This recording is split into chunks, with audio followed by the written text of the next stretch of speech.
Hi everyone and welcome to your horoscope for the week of January 11th, 2021, brought to you by onemillionnights.com. This week we are going to have a very active and intense sky where the energies are going to be quite interesting. We have a lot of positive, empowering, action-oriented aspects, but at the same time simultaneously a lot of pressure and tension in the sky. So the way I see this particular week, especially that we also have a really powerful new moon in the sign of Capricorn around the 12th or 13th of January, depending on which side of the planet you're on, this is where all of us have to make a choice. First of all, we have to choose which side of everything that is going on in our lives and in the world are we focusing on? Are we focusing on the lacks? Are we focusing on the crisis? Are we focusing on the drama? And of course the pain, the hardship, the powerful disillusion, and all the confusion catalyzed by the media and every possible source of communication. And it's so very easy to get sucked into that. And as soon as you start hearing the news, the contradictory information, seeing the figures, especially about the economy and all of that, well, your reality is going to be shattered instantly and you're going to be sucked into it and just an active part in all that drama. Yet another person, another soul fueling that, living that, experiencing that, suffering that. But there's the other side of the spectrum. We can also choose to stay out of it and focus on what we are building for ourselves, for our futures, even in the present moment, whatever we are feeling and experiencing, but without the external influence.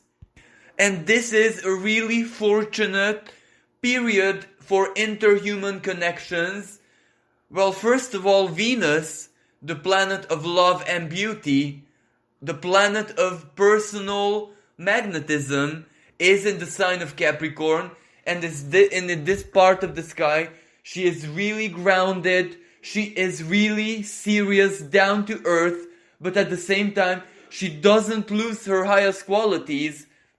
Her dreaminess, her goodwill, her romantic nature, just that all of these, let's say, highest qualities are grounded, so they're very, very realistic. They have boundaries, they do have limits, but all of these things are healthy.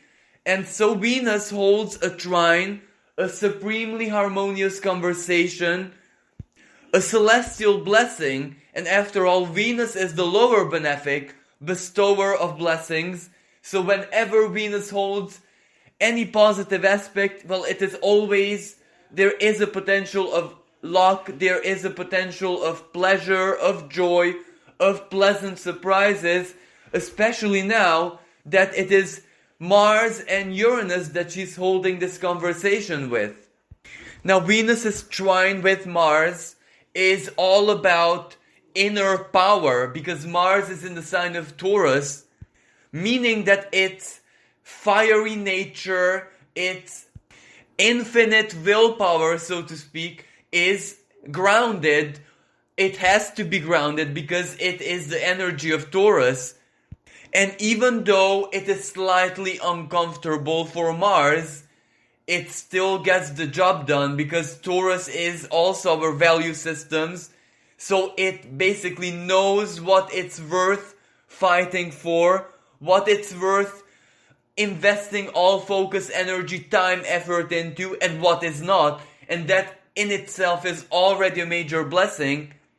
And this trine with Venus, well, it empowers us, it energizes, especially on the heart and soul level. It makes us brave, it makes us be extremely aware of everything that makes us valuable, self-worth, self-esteem, the ability to trust in ourselves, to trust in our values, regardless if those are of material nature or if they're just inner virtues, we are still more aligned and connected to them than ever before. And because of this attitude of courage, determination, passion, of course, we can accomplish a lot of things, because this is not just an inner energy, but a trine. It is also a blessing. So the universe also bestows this on us. This energy is so good for getting into the right circumstances to get what you desire.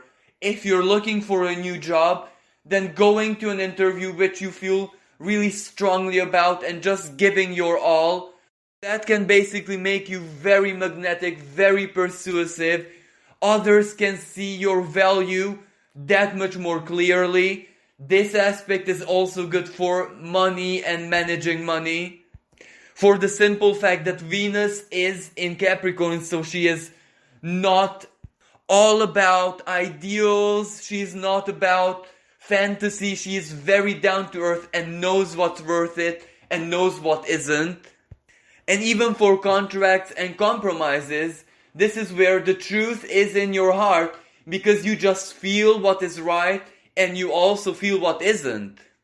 And with this Mars, you can speak your mind without fear, you can express your opinion, you can express what it is that you have to offer and what you commit to, but at the same time also your limits, what it is that you cannot accept, that you cannot offer, that you cannot commit to. And also another expression of this energy, if you desire something material, if you desire to make an important change or upgrade or any kind of management in your material life, if you are after something or maybe someone, maybe you're seeking a professional, maybe you're seeking a partner, maybe you're seeking an associate, someone with expertise, someone with knowledge and experience, this aspect is also really good to connect you to that person. Or if you are the expert, if you are the professional, then others to find you. And not to mention that since we're talking about Venus and Mars, this can also be true romantically.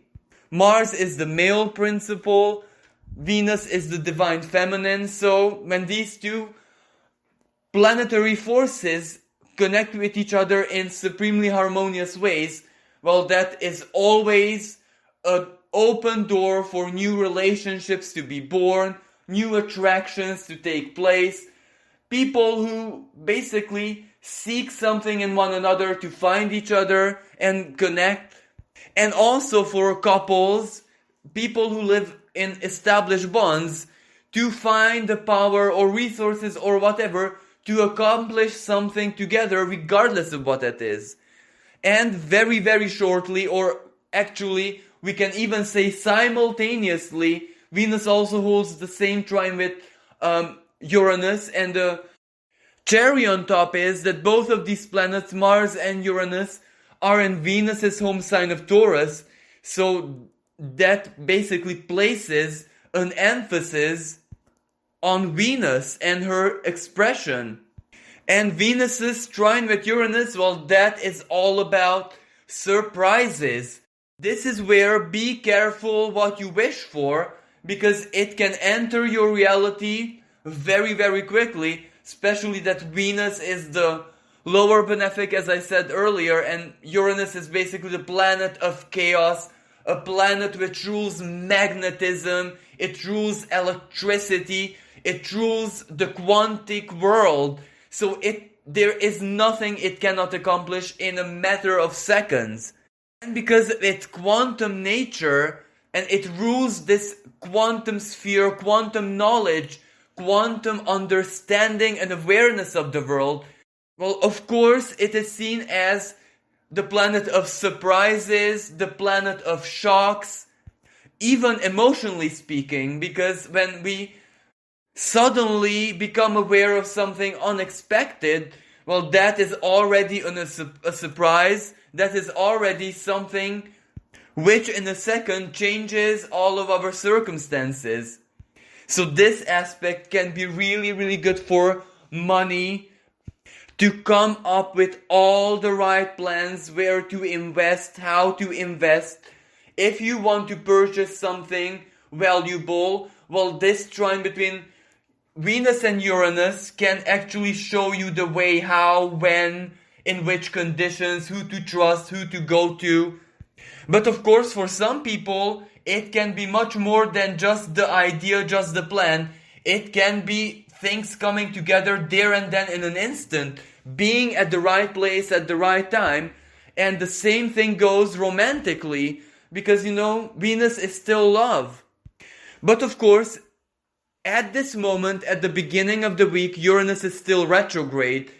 So that also means epiphanies, sudden realization, the brightest ideas, the most ingenious, futuristic, visionary, unusual, distinctive, unique plans that you can possibly come up with. And since there is a trine with Venus, well, they can actually work. So even if they're a little bit extreme, well, if you have the courage that Mars to express it, to start it, to initiate it, it might turn into something really, really positive, really, really good, and value, as in Venus. And we must not forget that at this present moment, Mars and Uranus are already working together because they're very close to the sky. So their conjunction is going to perfect itself on the 20th of January. So this makes this Martian and Uranian combination that much more magnetic, instant, powerful, forceful, energetic, and spontaneous. Now, on its own, it might not be the most wonderful energy because it is pure chaos. But if we take this trine with Venus into consideration, well, that is really good news, because this is where all the chaos, the randomness, the hazard chance can actually bring very, very good things into our lives. Or even if it's just an inner energy, the best ideas, the best plans, the most ingenious eureka moments. And also at this time, the Sun holds a sextile with Neptune, which is basically divine guidance, divine inspiration, so to speak, through dreams, through synchronicities, through your own intuitive senses, infusion of optimism. But this is where it's genuine optimism, because we are not dreaming in the clouds, we're not fantasizing, but rather we are working, even if it's just a dream, even if it's just a fantasy, we're working with what we have in our lives by taking into consideration all of our possibilities, but equally that which is simply not possible for us at the moment, because the Sun holds a conjunction with Pluto at a very famous degree, the degree where last year's Saturn-Pluto conjunction took place. And regardless of how that played out in our lives, because we kind of know how it played out in the world, the COVID situation and the crisis and all of that, but it still taught each and every person, regardless of who they are and what they believe, it still taught a really powerful karmic lesson. And that lesson is going to be illuminated by the Sun and then the Moon as well, because this is where the new moon takes place. So it's the light of our intellect, the light of our souls joining together and inviting us to work with whatever we have learned, whatever we have transformed, whatever we have alchemized inside of us.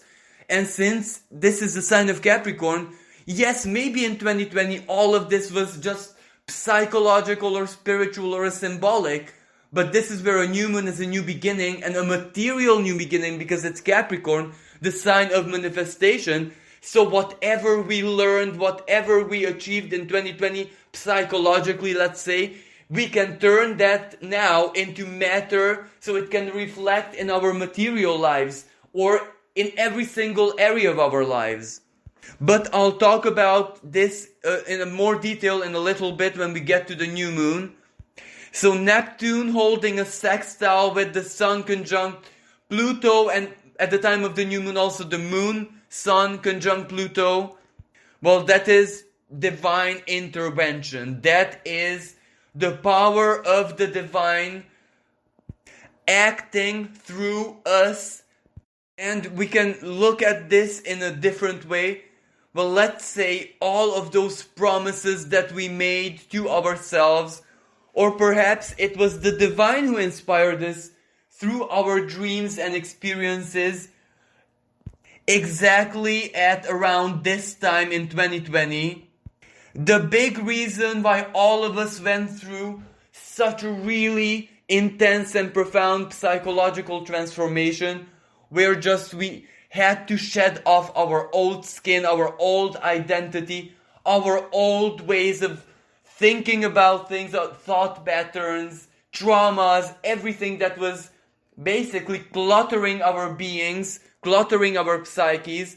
We did all that work, but while doing it, we still had a light at the end of the tunnel to keep us going. And that light can be different things for different people. Some people wanted to reach a goal, other people just wanted to be their authentic selves, other people wanted to heal, while other people just wanted to get the chance to experience life differently that they have done ever before, without the, symbolically speaking, of course, slavery and all of that. Without the lies and deceptions, without the suffocation of society and the ridiculous social rules and regulations, especially the unwritten ones. But it doesn't really matter what it was. At that moment, last year, around this time, when the Saturn and Pluto conjunction took place, the 12th of January, all of us were animated by a greater ideal, by a greater almost promise that the divine made us, that if we get through this, if we endure the dark night of the soul, if we endure 2020 gracefully, with dignity, with our heads held up high, not victimizing ourselves, not martyrizing ourselves, but rather just everything that we have in our lives and happens to us and always has is basically our own design. We are the masters, so we have to take ownership of everything, good and bad. And if we have learned that lesson, well, this is where this really, really intense and plutonic new moon, plutonic here as in the phoenix, the rebirth, the final stage of the transformation, can actually bring into our lives whatever was promised, or whatever the light at the end of the tunnel was. May that be just an ideal, a goal, or something we saw in a dream, or something the divine communicated to us, that after we make it, it's gonna be okay, and that is what we're gonna get. Of course, this doesn't mean that it's gonna be instant, that in a flash, we're gonna have everything that we have dreamed of. No, it is just the beginning. Like every new moon, it has a sphere of influence 1 week before the new moon and 6 months after. But finally, we will truly feel and actually see confirmations quite physically that we are getting there, that it is already possible, that the fact that we have done all that inner work, that we have paid attention to the message of the universe through that Saturn-Pluto conjunction, that was the right thing to do, and that already set us up to walk on this path that we are on right now, and it's gonna be okay. But of course, not for everyone instantly right now, as I said, in the worst case scenario in the next 6 months. But that doesn't mean a total silence until that 6 months period, no whatsoever. It is gonna be like constructing a building, brick by brick, every small gesture at a time. But every gesture will just confirm itself and give way to the next brick. So it's gonna be really dynamic and so very different than last year. Another very important planet to look at is Mercury, because Mercury is also going to hold really important celestial conversations, but the time span is very short because Mercury is whizzing through the sign of Aquarius, and it is this part of the sky where it's going to go retrograde. But before it goes retrograde, it will meet Saturn, Jupiter in the sign of Aquarius. Now Mercury is extremely comfortable in Aquarius. It is in its home element, so to speak. Aquarius is very rational, intellectual, mind-oriented, technology-oriented. So this means like the most perfect playground for Mercury. Mercury, which rules the internet, media, communication channels, journalism, everything that has to do with the mind and mental sphere, the way our lower mind perceives outer reality, and so much more. So Mercury's presence in this part of the sky already indicates that there is going to be a lot of activity regarding communication, regarding the flow of information. But at the same time, this also means that one way or another, we individuals also have to be brainstorming quite a lot. Because first of all, Mercury meets Saturn in the sky in Aquarius, and that means that we have to analyze all of our possibilities, all of our limitations, everything that we have to overcome, but also everything that makes us valuable, everything that gives us power, stability, a gravity, so to speak, from a social perspective. Of course, soon after, Mercury will join Jupiter. Jupiter in the sign of Aquarius is all about future, believing in our future, a future based on hopes, on dreams, optimism, belief, everything that we want to accomplish, everything that we simply know that we deserve. And of course, this is the great benefic, the bestower of blessings, the planet of good fortune. And Mercury joining Jupiter in the sky, well, it can reveal to us everything that we can be grateful for, everything that we triumphed at, everything that makes us lucky, everything that makes us be a proud and honored and valuable member of society. It makes us become that much more aware of our distinctiveness, individuality, and even our flaws and weaknesses, which make us who we are. So they are our treasures as well. And there is so much we can do in life if we just have the courage not to hide that side of our beings. Like, for example, humor is based exactly on weaknesses, on flaws, on imperfections, but they make our lives that much more joyful, don't they? And the random weird coincidences, the random events, the funny moments in life, well, those could not be possible, and those could simply not be appreciated if we would be like perfect beings. And this is the positive side of this energy, because there is also a lot of negativity here, because all planets, Mercury, Jupiter, and Saturn in Aquarius, hold a square, an aspect of maximum tension with Mars and Uranus and Dark Moon Lilith in Taurus.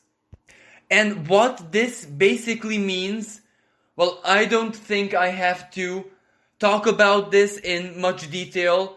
Just look back a couple of days what happened when Mars wasn't even in the sign of Taurus. It was at 29 degrees of Aries, an anaretic degree where Mars is extremely wild, angry, forceful. And the events in America and the US triggered instantly. Now, it is absolutely true that Mars is not as aggressive in the sign of Taurus, but it is that much more stubborn. And when it squares Mercury, that is communication. That is our thoughts, opinions, our perceptions. Aquarius is the media. So this will bring on a massive mediatic conflict, warfare. Trillions of opinions will clash. People will fight for their truth. People will fight for their rights. Freedom of speech, especially now, that is the main theme of this period. Freedom of speech, no censorship. Because let's not forget, Mars also squares that Saturn. Mars also squares Jupiter, and Jupiter expands all of this, so that Jupiter turns all of this right to free speech, right to have an opinion, right to protest as a citizen, to protect your rights, etc. Well, this is gonna be really, really, really intense. And this time it doesn't really have to be any physical conflict. It doesn't have to be like battle in its true sense, because the chaos of the media and speech, the power of the words, the power of communication, Mercury, is going to be so very intense that it will create a big, massive cloud of confusion. And at the same time, Neptune, a planet which its most negative expression is lies, deception, confusion, illusion, squares the North Node in Gemini. So Gemini is what we project onto others, how we communicate, how we express ourselves. And that is already a very intense informational bomb, so to speak. It is almost like a hydrogen bomb, but with words and information and communication and numbers, figures, statistics, facts, because everyone will contradict each other. And yet, the war is simply illusionary because no one holds the truth. None of what is being communicated is the ultimate truth. None of the figures are precise and correct. So people will just fight for what they think, how they perceive. Everything will be so extraordinarily subjective, because Jupiter, after all, is the planet of subjective truth. For Jupiter, what is on the outside and how things are on the outside doesn't matter as much. It only matters what you believe and how you perceive reality, and that's it. And to make things even worse, around the 12th, Mercury holds a square with Uranus. Now this is bad because Mercury is gonna go retrograde soon enough. So it's already in preparation, so to speak. And Uranus is the higher octave of Mercury. So one way or another, it also has to do with thoughts, with perceptions, awareness, our higher thinking, and technology and internet and everything electronic. And Uranus itself, well, it is very, very slow. It is slowed down because just on the 14th of January, it stands in the sky and prepares to go direct. So basically, even though if not perfect, but both of these planets are one way or another more amplified than usual. And this can mean total breakdown in communication. It can mean even cybernetic attacks, cybernetic warfare, electronic devices breaking for no apparent reason, computer bugs, viruses, cybernetic terrorism, so to speak. But at the same time, there is the element of surprise, massive disclosures, revelations, secrets being dished out. And some of those secrets are gonna be about money, finances, economics, who holds the resources, who is not willing to share them. And every kind of information that is being revealed is gonna go like wildfire through the internet. And, personally, this can also turn into severe anxiety, panic attacks, where your nervous system is just flaring up, because one of its, let's say, physical effects is that it will mess around with the Schumann resonance. So we can also expect weird weather phenomenon, us feeling very unusually, animals behaving in a weird manner. But this will just be the start of all of these things, because as soon as Mars and a direct Uranus, so it's already out of retrograde on the 20th of January, meet in the sky. Now that is like an energy explosion that, on one hand, it will definitely conjure up a big political earthquake, a big political tsunami, revolution, people taking to the streets, demanding their rights, demanding freedom, doing extreme gestures, and not just on the streets, but on the internet, absolutely everywhere. That is definitely going to be part of the picture. But this can also have physical consequences, because Uranus and Mars are the two most energetic and intense planets in all of the zodiac, and whenever they meet, especially in a conjunction, well, that is earthquake, that is volcano, tsunami, the weather will go haywire, it will have a mind of its own, chaos. And if you work in any kind of industry where there are really important health and safety rules, around the 20th of January, you have to respect them 100%. Do everything and be maximally precautious. Do not risk anything, because when these two powers meet in the sky, and I repeat, Uranus is direct, so its symbolism is already external. It's not just epiphanies and ideas and the eureka moments or inner chaos. No, by this time, all of its symbolism is also expressed externally, even physically, especially in Taurus. So everyone has to be diligent around the 20th of January. And even if you are someone who is very inclined to go out and demand your rights, be very careful. So now we get to this new moon taking place on the 12th or 13th of the month. And as I said, it is a very intense Plutonian new moon, because it is conjunct Pluto, and it also takes place very close to the degree where January 2020, a Saturn-Pluto conjunction took place, a very rare and extremely powerful astrological dance, where every time when it happens, usually every 500 years or so, it changes the world profoundly. And once again, even in 2020, it definitely didn't fail to deliver its promise.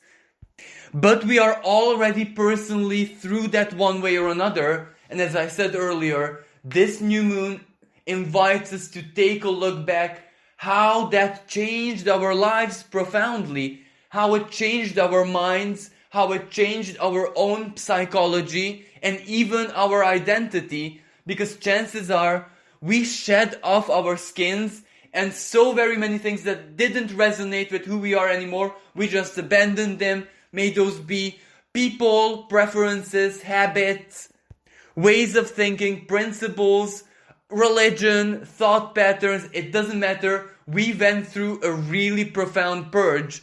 Some people, of course, more due to the external circumstances, but others, they simply knew that it was the time to change and they followed their inner forces. But this Saturn-Pluto conjunction in Capricorn was like a surgery with no anesthetic. The truth, the ultimate and most painful truth, had to come to the surface for us to confront it, and each and every one of us had to fight with their own shadow.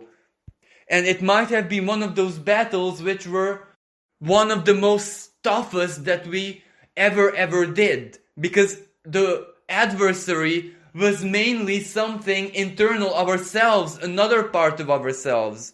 The key to victory and survival wasn't killing it, destroying it, but rather healing it. And that is so very difficult. Almost like trying to heal a severely wounded animal who is gonna attack and do everything that it can as soon as you approach it. So you had to sedate that inner animal and then just work with how you could to heal it, to tend to it, until it became pacified and no longer resisted you. And most of us are not even over this phase.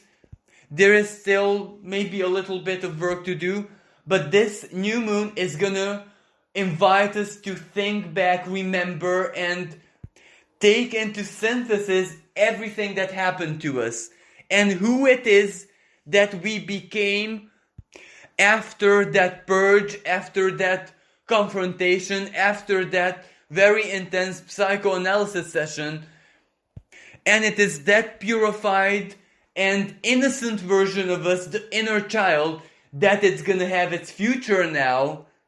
Because the sign of Capricorn is about the present and the past. It is the now which results from the past. But any new moon is about the future. So we are leaping towards our futures. And for this, we will need plans, we will need dreams, wishes, hopes. But we have all of that because Saturn and Jupiter, and right now even Mercury, are in the sign of Aquarius. And that is exactly what they're doing.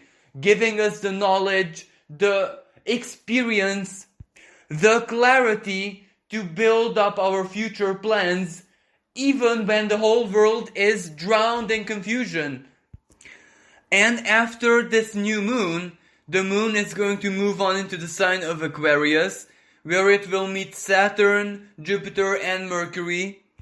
So basically that will place even our soul level focus of our emotional world and everything that we are on the inside onto all of these things that I have spoken about until this moment, especially Mercury's dances with Saturn, Jupiter, and everything that involves. And also around the same time, Uranus on the 14th of January stands still in the sky and prepares to go direct the next day. And whenever Uranus is stationary direct, well, it gets really, really, really intense. That is definitely going to be one of those moments when big things happen, when people are definitely going to express their sovereign wills, when they are going to oppose everything that goes against their principles. But the good side of this, that can also be a moment when there can be some massive major scientific discovery or technological advancement. Something which can also change things for the better in an instant. And last but not least, there is a side to all of this energy, because the squares that Saturn and Uranus, Jupiter and Uranus are going to be holding are rather long term, especially the Saturn one, which will perfect 3 times in 2021. Their first perfection happens in around February, then the next one in the summer, and the last one in December 2021. So this big theme of the old and new, of customs and traditions, but of course the new visionary, futuristic approaches of all of this are going to be symbolically battling each other, let's say ideologically, let's say in a very democratic way. But all of this is also about money, resources, how equally, equitably, just and fairly are resources being shared. This is when that Saturn can also represent big corporations who are indirectly ruling society, because they are, through their monopoly, they are basically ruling jobs, they're ruling let's say big pharma, medications and all of that. And even though from a very democratic perspective, it's not really a tyranny, so to speak, because there are so many ways of control and the state has the last word to say anyway. Yet still, everyone knows that that is only a symbolism by now, that all of the big companies, let's electricity or pharma, name it whatever you want, do whatever they want to do, and no one can stop them. And it is exactly this part which is gonna change. Either the easy way, that they have to surrender, or the hard way, Uranus, people, the power of the people are going to torn them apart. Not physically, of course, but let's say legally, or stop supporting them. It doesn't really matter how, but this is the beginning of something totally new, especially economically.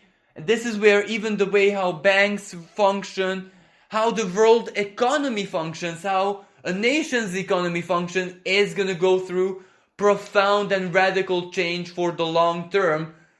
And these changes are gonna be perfected, completed, get their final stage until 2026 when Uranus leaves the sign of Taurus. But I do believe that 2021 is already a big pivotal year for some of those changes to already see daylight. And of course, we have to mention that Uranus is the planet of humanitarianism, and Saturn is also in Aquarius, a planet which Uranus rules, but Saturn is also the ancient ruler. So from a very different perspective, Saturn also protects people. Saturn is the lord of karma, basically. Yes, it may oppose the futurism, the radicalism of Uranus, but in a totally different way. It also serves the people and the individual. It also serves fairness and correctness, hence the rules and regulations, hence the tradition. The intent is to protect and preserve, not to suppress necessarily, as it would be in Capricorn, because, Capricorn is the leader, and whatever the leader says has to be okay. But in Aquarius, it is all about unity. It is everyone's desire.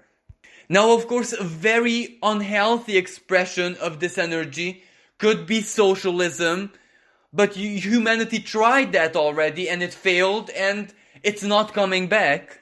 But the guiding principles of that were actually beneficial. They wanted to help and protect and bring greater fairness in the lives of every single individual. So the reasons I'm saying this is that both Uranus in its own special radical way, as in freedom, equality, liberty, here and now, not tomorrow, not in 2 years, but right now, and Saturn, that everyone, every human being, for the simple fact that they're just a citizen, that they have their life, they are born, demands at least the minimal decency and their lives to be protected. That is basically Saturn. So either way, even if these two planetary symbols confront each other, battle each other, well, they still want to serve the greatest good. So everything is still about humanitarianism and the well-being of the collective and the individual alike.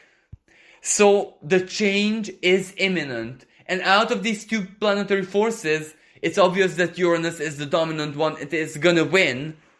And the expression of this energy for the long-term change, well, it can be, for example, like a minimal income guaranteed just for the simple fact that you're a human being.